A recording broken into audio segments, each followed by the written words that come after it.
जय हिंद एवरीवन। जितने भी लोग इस साल 2025 में आर्मी, अग्निवीर, जीडी, ट्रेडमैन और डब्ल्यूएमपी का पेपर देने वाले हैं तो ये क्लास आपके लिए इम्पोर्टेंट रहने वाली। आज की इस क्लास में हम जीके के मोस्ट इम्पोर्टेंट 30 प्रश्न करने वाले हैं। आप लोगों को सारे प्रश्न अच्छे तरीके से करना है। क्लास खत्म होने के बाद अपना स्कोर ईमानदारी पूर्वक कमेंट करके बताना है कि इन 30 प्रश्नों में से टोटल आपके कितने प्रश्न सही हैं।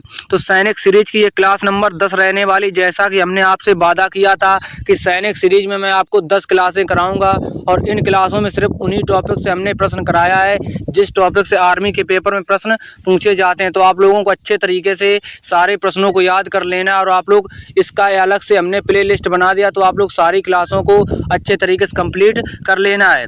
एक क्लास में मैं आपको सैनिक सीरीज का सारा रिवीजन करा दूंगा तो आप लोगों को परेशान होने की ज़रूरत नहीं है। बस आपको सारी क्लासें अच्छे तरीके से कंप्लीट करना है, फिर मैं आपका 1-2 दिन बाद आपका मैं रिवीजन करा दूंगा, ठीक है ना। तो आप लोग अच्छे तरीके से बस सारे प्रश्नों को याद जरूर कर लेना। सैनिक सीरीज में हमने 10 क्लासें की हैं। 10 क्लासों में हर क्लास में 30 प्रश्न कराए हैं तो लगभग मैं आपको 300 प्लस प्रश्न करा चुका हूं। तो आप लोगों को सारे प्रश्न मोस्ट इंपोर्टेंट थे, आप लोग सारे प्रश्नों को अच्छे तरीके से याद कर लेना। और हर क्लास का पीडीएफ आपको हमारे टेलीग्राम चैनल पर दिया गया है तो आप लोग वहां से अपना रिवीजन अच्छे तरीके से कर सकते हैं। तो आज की इस क्लास का जो प्रश्न नंबर हमारा 1 रहने वाला है वो है निम्नलिखित में से किस भारतीय राज्य की राजभाषा अंग्रेजी है। तो उसके जो ऑप्शंस हैं नागालैंड, सिक्किम, मणिपुर, केरल। तो आपको बताना है निम्नलिखित में से किस भारतीय राज्य की राजभाषा अंग्रेजी है। तो इस प्रश्न का सही जवाब आपको नागालैंड अच्छे तरीके से याद रखना है। नागालैंड की जो राजभाषा है वो अंग्रेजी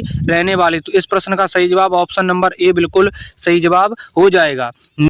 नेक्स्ट हमारा जो प्रश्न रहने वाला है वो है बांदीपुर राष्ट्रीय अभयारण्य किस भारतीय राज्य में स्थित है। तो उसके जो ऑप्शंस हैं वो हैं उत्तर प्रदेश, कर्नाटक, पश्चिम बंगाल, मध्य प्रदेश। तो आप लोगों को अच्छे तरीके से याद रखना है जो बांदीपुर राष्ट्रीय अभयारण्य है वो आपका कर्नाटक राज्य में स्थित है। तो ऑप्शन नंबर बी इस प्रश्न का बिल्कुल सही जवाब हो जाएगा। नेक्स्ट हमारा जो प्रश्न रहने वाला वो है किस मुगल बादशाह ने दीन ए इलाही धर्म चलाया था। तो उसके जो ऑप्शंस हैं वो बाबर, हुमायूं, अकबर, शाहजहां। तो आपको बताना है कि किस मुगल बादशाह ने दीन ए इलाही धर्म चलाया था। तो इस प्रश्न का जो सही जवाब होगा दीन ए इलाही धर्म आपका अकबर ने चलाया था। तो ऑप्शन नंबर सी इस प्रश्न का बिल्कुल सही जवाब हो जाएगा। आप लोगों को अच्छे तरीके से याद रखना है। अभी मैं आपको जीएस की मतलब सामान्य विज्ञान की और कुछ क्लासें करा दूंगा, फिर मैं आपको टॉपिक वाइज और मिक्स प्रश्न कराया करूंगा क्योंकि जितने इंपॉर्टेंट प्रश्न थे वो सारे प्रश्न मैं आपको सैनिक सीरीज में करा दे रहा हूं। लगभग अभी आपकी मैं 2 क्लासें मतलब विज्ञान की और कराऊंगा, ठीक है ना। तो आप लोगों को उनको अच्छे तरीके से और कंप्लीट कर लेना है, फिर उसके बाद मैं आपको टॉपिक वाइज और मिक्स में प्रश्न कराया करूंगा। तो आप लोगों को परेशान होने की बिल्कुल भी ज़रूरत नहीं है, बस आपको सारी क्लासें अच्छे तरीके से कंप्लीट करते चलना है। नेक्स्ट जो हमारा प्रश्न रहने वाला है, जितने भी लोग चैनल पर नए हैं तो चैनल को सब्सक्राइब कर लें और जितने भी लोगों ने अभी तक वीडियो को लाइक नहीं किया तो वो लोग वीडियो को जरूर लाइक कर दें। नेक्स्ट जो हमारा प्रश्न रहने वाला वो है विश्व की सबसे लंबी नदी कौन सी है। तो उसके जो ऑप्शन हैं वो नील नदी, राइन नदी, ब्रह्मपुत्र नदी, अमेजन नदी। तो आपको बताना है विश्व की जो सबसे लंबी नदी है वो कौन सी है। तो इस प्रश्न का सही जवाब आपको नील नदी ऑप्शन नंबर ए अच्छे तरीके से याद रखना है। जो विश्व की सबसे लंबी नदी है वो नील नदी है। तो ऑप्शन नंबर ए इस प्रश्न का बिल्कुल सही जवाब हो जाएगा। नेक्स्ट जो हमारा प्रश्न रहने वाला है वो है सवाना घास के मैदान किस महाद्वीप में स्थित हैं। तो उसके जो ऑप्शंस हैं एशिया, अफ्रीका, यूरोप, ऑस्ट्रेलिया। तो आपको बताना है जो सवाना घास के मैदान हैं वो किस महाद्वीप में स्थित हैं। तो इस प्रश्न का जो सही जवाब होगा वो आपको अफ्रीका महाद्वीप ऑप्शन नंबर बी इस प्रश्न का बिल्कुल सही जवाब हो जाएगा। आप लोगों को अच्छे तरीके से याद रखना है जो सवाना घास के मैदान हैं वो अफ्रीका महाद्वीप में स्थित हैं। नेक्स्ट जो हमारा प्रश्न रहने वाला, आप लोगों को सारे प्रश्न अच्छे तरीके से याद करना है। सारे प्रश्न मोस्ट इम्पोर्टेंट हैं तो आप लोगों के पेपर में सेम इसी टाइप के ही प्रश्न पूछे जाएंगे। नेक्स्ट जो हमारा प्रश्न रहने वाला वो है कोई धन विधेयक है अथवा नहीं है इसका फैसला कौन करता है। तो उसके जो ऑप्शंस हैं वह लोकसभा अध्यक्ष, प्रधानमंत्री, वित्त मंत्री, उपराज्यपाल। तो आपको बताना है कि कोई धन विधेयक है अथवा नहीं है इसका फैसला कौन करता है। तो इसका जो फैसला करता है वो लोकसभा अध्यक्ष करता है। तो ऑप्शन नंबर ए इस प्रश्न का बिल्कुल सही जवाब हो जाएगा। आप लोगों को अच्छे तरीके से याद रखना है कि कोई धन विधेयक है या नहीं है इसका फैसला लोकसभा अध्यक्ष करता है। नेक्स्ट जो हमारा प्रश्न रहने वाला वो है, भारत में जिप्सम का सर्वाधिक उत्पादन किस राज्य में होता है? तो उसके जो ऑप्शंस हैं हरियाणा, कर्नाटक, उड़ीसा, राजस्थान। तो आपको बताना है भारत में जो जिप्सम का उत्पादन होता है वो किस राज्य में होता है सर्वाधिक। तो इस प्रश्न का सही जवाब आपको राजस्थान, ऑप्शन नंबर डी इस प्रश्न का बिल्कुल सही जवाब हो जाएगा। जो जिप्सम का उत्पादन होता है वो सर्वाधिक राजस्थान में होता है, तो राजस्थान ऑप्शन नंबर डी में है, तो इस प्रश्न का बिल्कुल सही जवाब राजस्थान हो जाएगा। नेक्स्ट हमारा प्रश्न रहने वाला है, आप लोगों की मैं अभी जीएस की 2 क्लासें कराऊंगा, तो आप लोगों को उनको अच्छे तरीके से कंप्लीट कर लेना है। लगभग मैं जीएस की क्लासें और करा चुका हूं, तो आप लोगों को उनको भी कंप्लीट कर लेना है। जीएस की मैं आपको जब 2 क्लासें करा दूंगा, फिर उसके बाद मैं आपको जीके और जीएस के मिक्स प्रश्न कराया करूंगा, तो आप लोग यहाँ से अपना रिवीजन अच्छे तरीके से कर पाएंगे, ठीक है ना। तो आपको इनको अच्छे तरीके से करते रहना, बस आपको सारे प्रश्नों को याद जरूर करते चलना है। नेक्स्ट जो हमारा प्रश्न रहने वाला वो है, 1928 में हुए बारदोली आंदोलन का नेतृत्व किसने किया था? तो उसके जो ऑप्शंस हैं वो है महात्मा गांधी, बाल गंगाधर तिलक, सरदार वल्लभ भाई पटेल, पंडित जवाहरलाल नेहरू। तो आपको बताना है 1928 में जो बारदोली आंदोलन हुआ था इसका नेतृत्व किसने किया था? तो इस प्रश्न का सही जवाब आपको सरदार वल्लभ भाई पटेल, ऑप्शन नंबर सी इस प्रश्न का बिल्कुल सही जवाब हो जाएगा। नेक्स्ट जो हमारा प्रश्न रहने वाला वो है, कादंबरी किसकी रचना है? तो उसके जो ऑप्शंस हैं सम्राट अशोक, कालिदास, बाणभट्ट, इनमें से कोई नहीं। तो आपको बताना है जो कादंबरी है ये किसकी रचना है? तो इस प्रश्न का जो सही जवाब होगा वो ये बाणभट्ट की रचना है, तो ऑप्शन नंबर सी इस प्रश्न का बिल्कुल सही जवाब हो जाएगा। कादंबरी बाणभट्ट की रचना आपको अच्छे तरीके से याद रखना है। नेक्स्ट हमारा जो प्रश्न रहने वाला है, जैसे प्रमुख पुस्तक और उनके लेखक, इनसे आपका एक प्रश्न आर्मी के पेपर में जरूर देखने को मिलेगा। जैसे प्रमुख व्यक्ति और उनके प्रमुख नारे, उसके बाद बहुत सारे जो टॉपिक हैं जिनसे, जैसे कि समाधि स्थल, उनसे हर वर्ष प्रश्न पूछा जाएगा। तो इन्हीं टॉपिक को मैं आपको टॉपिक वाइज प्रश्न करा दूंगा, तो आप लोग अपना वहां से अच्छे तरीके से अपनी एक तैयारी कर सकते हैं। उसके बाद मैं आपको जीके और जीएस के मिक्स प्रश्न कराऊंगा, तो आप लोग यहां से अपना रिवीजन अच्छे तरीके से करते चलेंगे। तो सबसे पहले मैं आपको टॉपिक वाइज प्रश्न कराऊंगा, उसके बाद आपकी जीके और जीएस की मिक्स क्लासें कराऊंगा। तो आप लोग अच्छे तरीके से बस अपनी पढ़ाई करते रहें, आप लोग जरूर जीके और जीएस में एक अपना अच्छा स्कोर कर आएंगे पेपर में।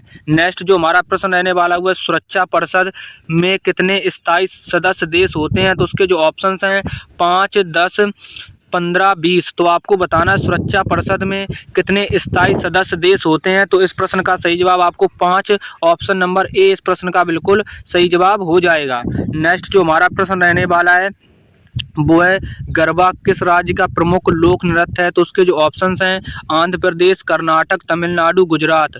तो गरबा किस राज्य का प्रमुख लोक नृत्य है? तो आप लोगों को याद रखना है गरबा जो है वो गुजरात राज्य का एक प्रमुख लोक नृत्य है, तो ऑप्शन नंबर डी इस प्रश्न का बिल्कुल सही जवाब हो जाएगा।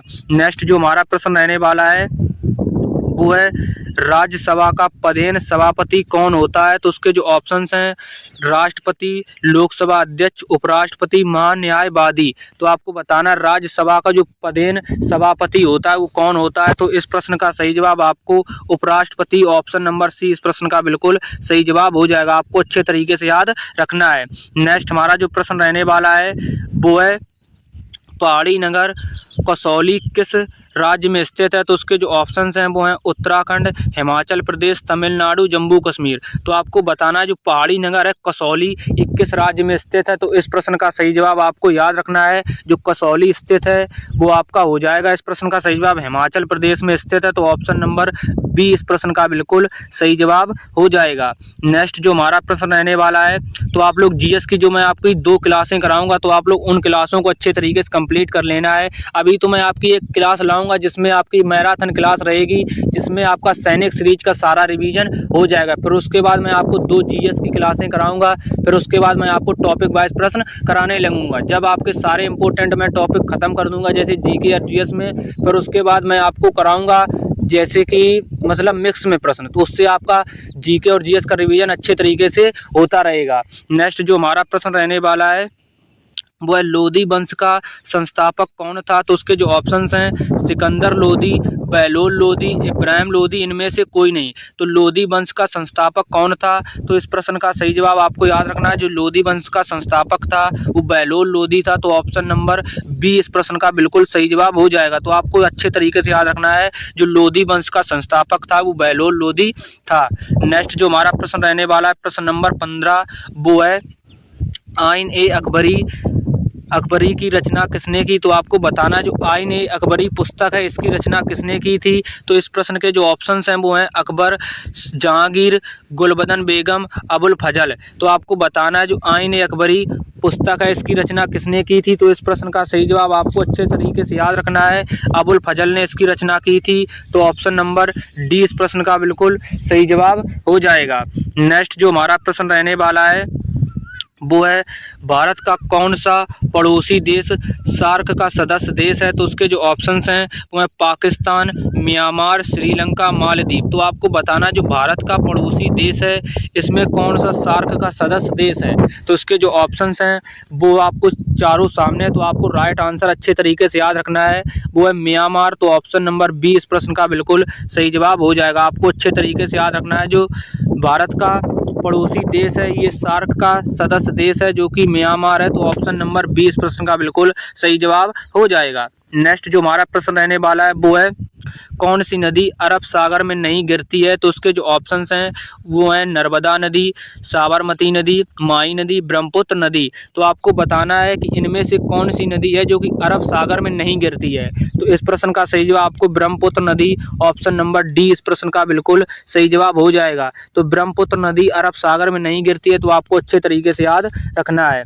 नेक्स्ट जो हमारा प्रश्न रहने वाला है वो है कोझिकोड बंदरगाह किस राज्य में स्थित है? तो उसके जो ऑप्शंस हैं वो हैं कर्नाटक, तमिलनाडु, आंध्र प्रदेश, केरल। तो आपको बताना है जो कोझिकोड बंदरगाह है ये किस राज्य में स्थित है? तो इस प्रश्न का जो बिल्कुल सही जवाब होगा आपको याद रखना है केरल राज्य में स्थित है। तो ऑप्शन नंबर डी इस प्रश्न का बिल्कुल सही जवाब हो जाएगा। जैसे आपके बंदरगाह से प्रश्न पूछे जाते हैं तो आप लोगों को मैं उन्हीं इंपॉर्टेंट टॉपिक को कराऊंगा, तो आप लोग अच्छे तरीके से सारे टॉपिक को कंप्लीट करते चलना है।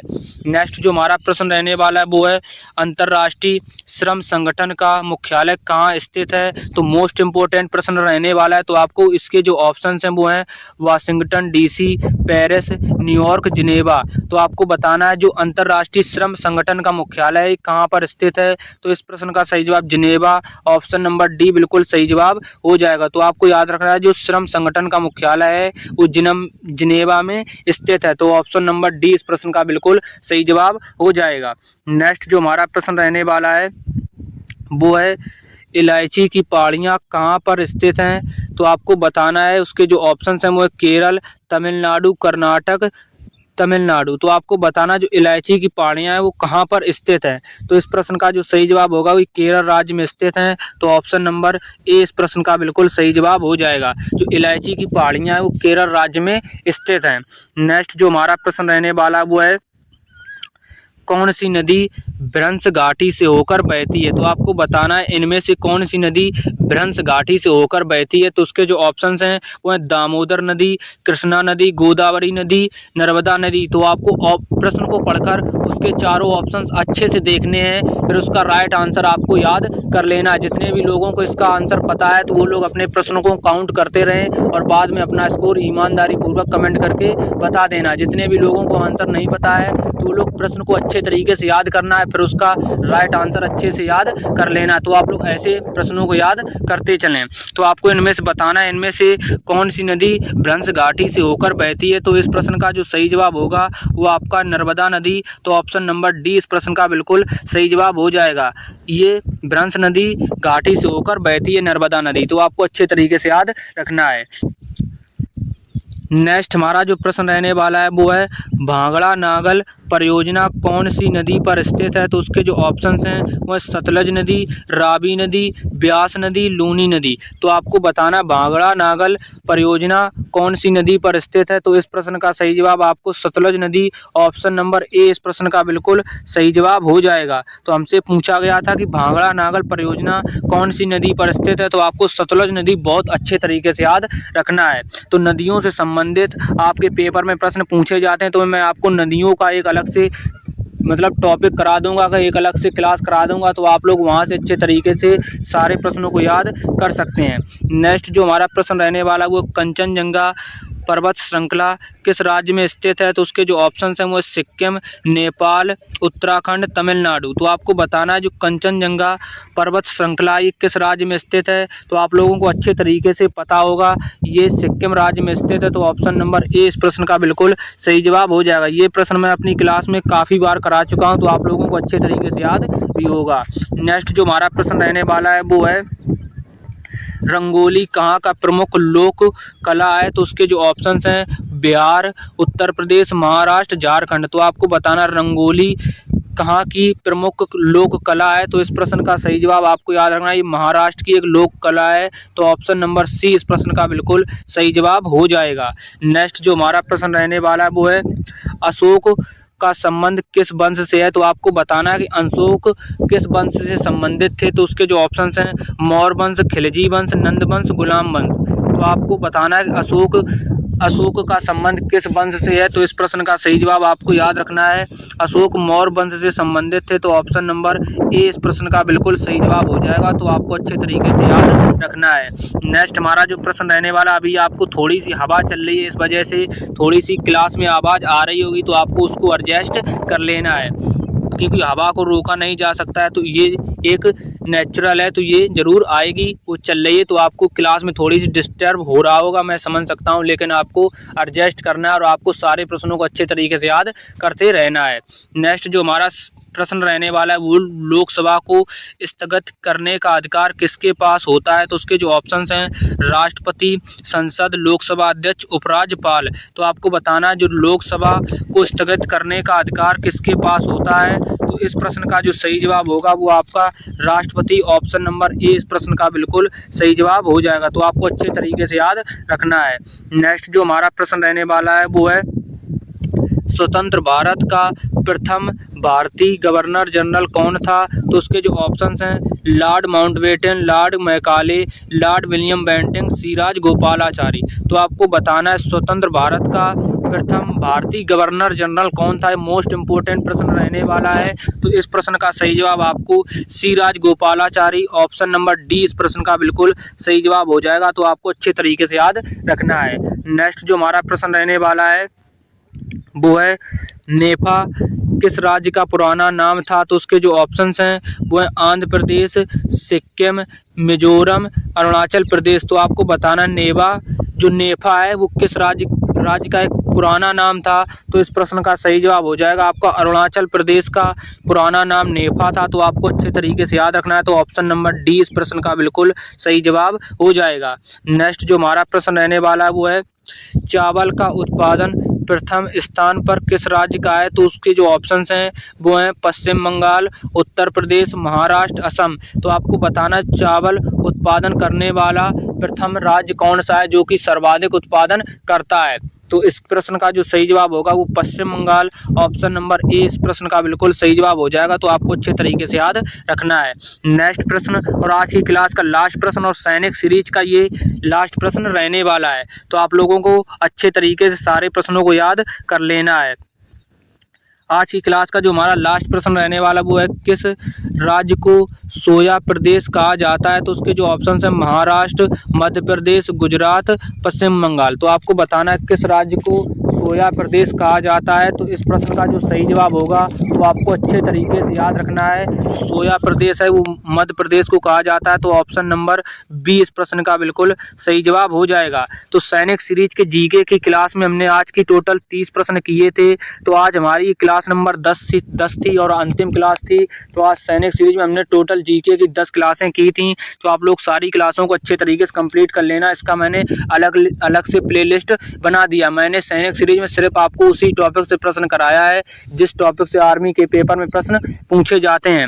तो आपकी मैं जीके की मतलब जीएस की 2 क्लासें कराऊंगा और बाकी क्लासें मैं कर चुका हूँ। उसके बाद मैं आपको टॉपिक वाइज प्रश्न कराऊंगा, तो आप लोग अच्छे तरीके से अपनी तैयारी कर सकते हैं। तो आप लोगों का सैनिक सीरीज का पूरा रिवीजन मैं एक मैराथन क्लास में करा दूंगा, तो आप लोगों को अच्छे तरीके से उस मैराथन क्लास को देखना है। उससे पहले आप लोगों के पास आज का समय है, तो आप लोग सैनिक सीरीज की प्लेलिस्ट मैंने अलग से बनाई है, वो सारी प्लेलिस्ट को आपको अच्छे तरीके से कंप्लीट कर लेना है। तो आप लोग अपनी तैयारी अच्छे से करते रहें। बाकी मैं आपको बता रहा हूँ कि किस टाइप के आपके पेपर में प्रश्न पूछे जाते हैं, और उन्हीं टाइप के मैं आपको प्रश्न करा भी रहा हूँ, और आपको इम्पोर्टेंट ही प्रश्न देखने को मिल रहे हैं। तो आप लोग अच्छे तरीके से अपनी पढ़ाई जरूर करते रहें, क्योंकि